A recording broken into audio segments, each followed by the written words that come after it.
Can you share a couple of incidents where you were these sort of challenging incidents? And let's look at two types of things here. One in which you were extremely confident that everything is under control, but then still something ended up going a little wrong. But then another incident where you were extremely frightful about how things were going on and you were sort of in a panic state, but things eventually worked out. So, like, maybe if you can recall a couple of incidents like this. So let's start off with one where you were super confident and things didn't go as per plan. Well, there are a few incidents, but one such incident that's coming to mind right now would be when my instructor and I we took off, and we had to practice some maneuvers and basic training for me. And the weather was really calm because there was a storm nearby, and there is Mm, this saying, "The calm before the storm," and that holds true in literal weather sense. Like the wind is just there's no wind, so mm, it's great for flying. It's great. There's no gusts or turbulence. We were training, and we kind of lost track of time because the training was going so well. Not a very good thing to admit, but well, mm, yeah, we lost track of time. And then suddenly, we realized that we need to get back to the aerodrome, to the airport. mm, That when we were heading back is when the wind suddenly started picking up. It became really gusty. It became really bad. And also, that was still not the problem. The problem was the lightning, because it started lightning okay. around places, and there was one lightning strike that happened right near the plane, like quite close. And that Mm, kind of freaked both of us out. It was the first time for that. And yeah, we thought we had things under control there. We thought we were already calm and pretty confident, but that's when things went wrong, and we had to kind of get into um, action and get the plane mm, back down, get back to safety. That was where mm. that incident that's coming to head. Okay. In the course of such incidents, or probably like immediately after them, right? How do you sort of pick yourself up?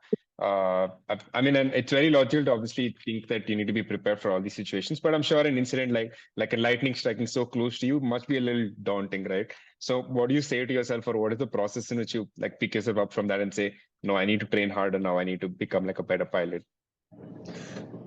I think it's these experiences that make you the better pilot in the future.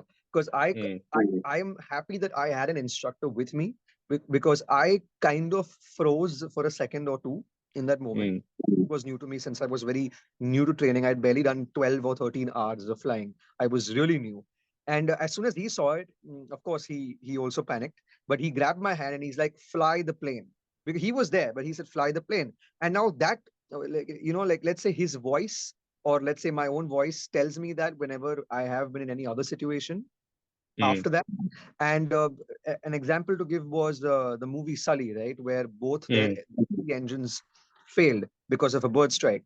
Both the pilots had never experienced it, but then they got themselves back. They composed themselves, which is where I said the three C's: calm, composed, confident. That's when it mm, comes into play. They composed themselves, they were calm, and they confidently landed the plane on water. So mm.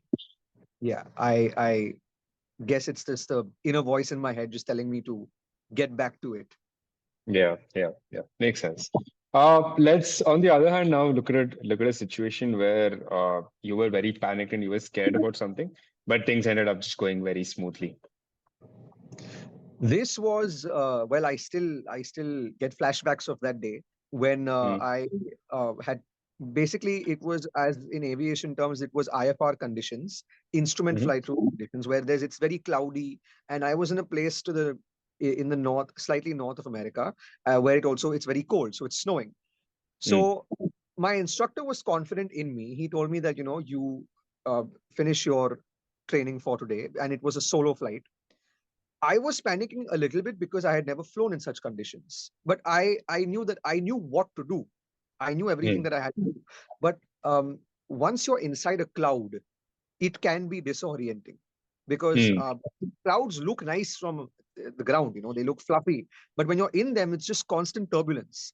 And that was the mm, first time that I had inside a cloud. And well, I was kind of scared. I was panicking, but I stuck to the rules. I stuck to what I needed to do. I did everything that I had to do. I followed the charts. I followed the maps.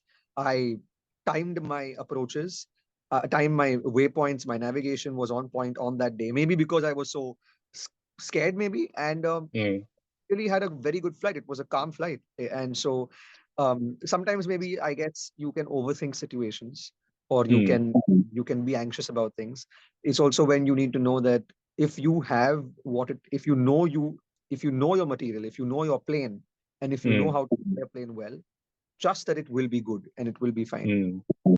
And I guess also that it doesn't hurt to be anxious and be extra careful, at least in these situations. Surely. Definitely get your anxiety, and because of that, you are able to multitask even more. Because at the end of the day, Yeah. you don't want the plane to crash, so you will Yeah. make fly properly.